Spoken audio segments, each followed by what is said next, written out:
আমি চ্যালেঞ্জ দিলাম, জামাত ইসলামের কোন নেতা বলেছে আমার কাছে যে জান্নাতের টিকিট আছে বিক্রি করছি? এতগুলা সরকার এসেছে, জাতীয় সংসদে কোরআনের একটি আইনও চালু করে নাই। মাননীয় স্পিকার, সবচাইতে লজ্জা, সবচাইতে দুঃখজনক কথা হলো এটা। আমি চ্যালেঞ্জ দিলাম, জামাত ইসলামের কোন নেতা বলেছে আমার কাছে যে জান্নাতের টিকিট আছে বিক্রি করছি? মাননীয় প্রধানমন্ত্রীকে জবাব দিতে হবে। বাংলাদেশে কেন নামাজ চালু করা হলো না? চাঁদাবাজ কোন দলের সদস্য হতে পারে না। চাঁদাবাজ চাঁদাবাজি, তাদেরকে ধরতে হবে, গ্রেপ্তার করতে হবে। অতএব আসুন বাংলাদেশে মানুষের আইনের কবর রচনা করে কোরআনের আইন প্রতিষ্ঠা করি রব্বুল আলামিন। দুনিয়াতে আমরা কেউ থাকবো না, মরার পরে আমাদের আসল জায়গা। এখানে যা আলোচনা হচ্ছে সব দুনিয়া কেন্দ্রে গিয়ে আলোচনা হচ্ছে। আখেরাতে কি হবে এই চিন্তা কারো মনে নাই।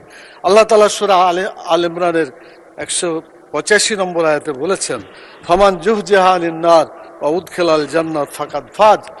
যে ব্যক্তি জাহান্নামের আগুন থেকে বাঁচতে পারলো সেই সত্যিকার সফল হবে, এবং জান্নাতে প্রবেশ করতে পারলো সেই সত্যিকার সফল হতে পারবে। মাননীয় স্পিকার, সংসদ লবিতে ঢোকার সময় আল্লাহর প্রতি পূর্ণ আস্থা এবং ঈমান, এটা দেখার পরে মনে হয় যে আল্লাহর প্রতি যদি ঈমান থাকে তাহলে তো আমাদের আইনের উৎস আল কোরআন। কোরআনের বিধান বাংলাদেশে চালু হওয়া উচিত ছিল। মাননীয় স্পিকার, 90% জন মানুষ যারা কোরআনে বিশ্বাস করে, এই কোরআনে যে বিধানগুলো আছে 6666টি আয়াতের মধ্যে not less than 1000 ayat belong to the positive order and not less than 1000 ayat belong to the negative order। 1000 আয়াত আছে যেগুলো হাবোধক আইন, 1000 আয়াত আছে যেগুলো নাবোধক নিষেধ।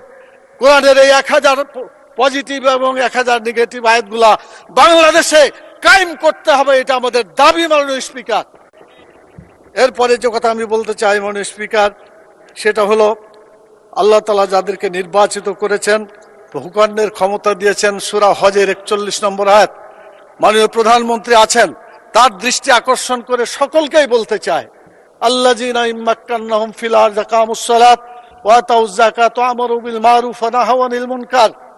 যারা রাষ্ট্র ক্ষমতা পাবে তারা দেশে নামাজ চালু করে মানুষের চরিত্র ভালো করে দেবে, এবং যাকাত চালু করে মানুষের ক্ষুধা দারিদ্র বেকারত্ব দেশ থেকে তারা বিতাড়িত করবে। ভালো কাজ করে মানুষকে শান্তিতে থাকতে দেবে, খারাপ কাজ বন্ধ করে অশান্তির আগুন থেকে মানুষকে রক্ষা করবে।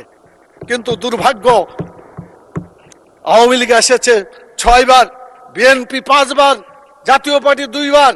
এতগুলা সরকার এসেছে, জাতীয় সংসদে কোরআনের একটি আইনও চালু করে নাই। মাননীয় স্পিকার, সবচাইতে লজ্জা, সবচাইতে দুঃখজনক কথা হলো এটা। আমরা চাই আমরা এই দেশে কোরআনের আইন চালু করে মানুষকে মুক্তি দেব।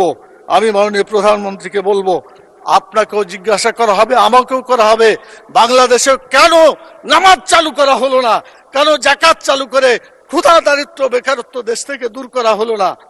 কেন ভালো কাজ চালু করে মানুষকে শান্তিতে থাকতে দেওয়া হলো না? কেন খারাপ কাজগুলো বন্ধ করে অশান্তি থেকে মানুষকে রক্ষা করা হলো না? মাননীয় স্পিকার, আমি আপনার মাধ্যমে মাননীয় প্রধানমন্ত্রী সহ আইনমন্ত্রী পাশে বসে আছেন, তারা জবাব দিবেন এবং বলবেন তাদের দায়িত্বটা কি। এরপরে যে কথাটা আমি বলতে চাই, মাননীয় স্পিকার, সময় কম দেওয়ার কারণে কোনটা বলি আর কোনটা বোঝা যাচ্ছে না।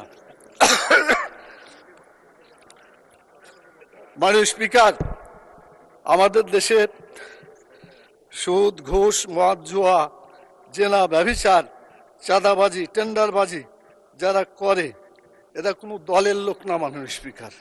কিন্তু যখন বলা হয় যে এক দল চাঁদাবাজি করে পালাই গেছে, আর এক দল চাঁদাবাজি করার জন্য প্রস্তুতি নিচ্ছে, এটা বলার পরে কোনো দল যদি রিয়াকশন করে তখন তো বোঝা যায় এই চাঁদাবাজদেরকে দলের সদস্য হিসাবে মানে গ্রহণ করা হচ্ছে।